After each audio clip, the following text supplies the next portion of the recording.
people don't understand sales cycles is because each time I travel on business to Davos or even to the US or any other country, UK or someplace, I'm always asked the question by the press, कि इस बार कितना investment लाया?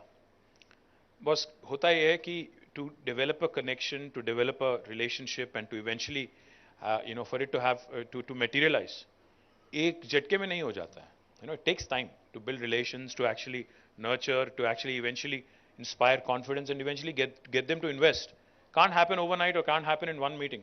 It's not like मैं इतना शाहरुख खान भी नहीं हूँ मैं जाके कि एक ही बार फ्लोर कर दिया, चाम कर दिया, वो लोग आ गए, ऐसा नहीं. You really have to work at it. You really have to ensure that you inspire confidence, your city inspires confidence.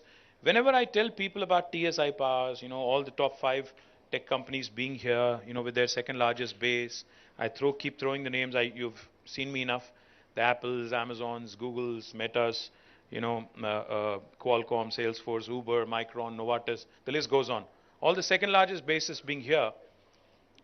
Any new person that I meet, any person I meet for the first time, they're always in disbelief. They're like, okay, is this guy BSing or is he actually, making a factual statement? And then I tell them, listen, if you don't believe me, because I'm a politician, I can't blame you. But I keep telling them, listen, why don't you actually pay a visit to Hyderabad?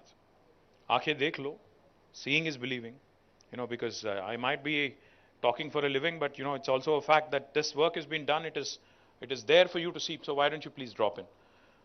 Point I'm trying to make is, to get a new investor, to get a prospective investor, to when you're competing with not just other states but other nations as well, is definitely getting more and more tougher.